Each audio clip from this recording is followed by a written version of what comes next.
জয় মা মনসার জয়। আমরা প্রত্যেকেই মায়েদের পুজো করি। আজকে একটা ছোট কয়েকটা কথা বলার জন্য এলাম। কিন্তু অনেকে বলে পুজো করে কী ফল হয়, কিন্তু আসলে যে আমরা পুজোর সঠিক নিয়ম পালন করি না বা সেটা বুঝতে পারি না, সেই কারণেই কিন্তু আমাদের ফল হয় না। আজ আমি ছোট্ট তিনটে বিষয় আপনাদের কাছে দেখাবো। যে পুজোর দেখুন আয়োজন, এখন পুজো তো সবার বাড়িতে খুব বেড়েছে, খুবই হয়, কিন্তু সঠিক নিয়ম পালন করে পুজো হয় না, যার ফলে ফল তো হয় না, বিপরীত উল্টো ফল হয়। যেমন ছোট ছোট বিষয় দেখুন, এই আপনাকে এদের একটা জিনিস দেখা, এই হচ্ছে একটা বেলপাতা। দেখুন, দেখেছেন বেলপাতাটা?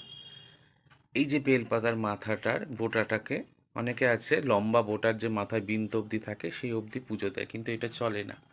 এই দেখুন, আমি বৃন্তটাকে ভালো করে বোঝাতে পারছি কিনা, আমি বৃন্তটাকে কিন্তু কেটে ছোট করে নিয়েছি। ঠিক এইভাবেই বেলপাতা ভগবানকে নিবেদন করুন।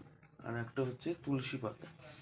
তুলসী পাতা সবসময় বোটা রাখবেন। তুলসী পাতার কিন্তু আবার বৃন্তটা অবধি রাখতে হয়, তবে সেই তুলসী পাতা নিখুঁত বা পুজোর উপযুক্ত। পুরো গোড়ার এখান থেকে কেটে দিলে কিন্তু তুলসী পাতা কাজে লাগে না, বা মাঝখান থেকে কেটে এখান থেকেও যদি কেটে রাখেন সেই তুলসীও পুজোয় লাগে না। আর দূর্বা সাধারণত এইভাবেই তোলা উচিত। দেখুন, এই আপনাদের তিনটে জিনিস দেখালাম।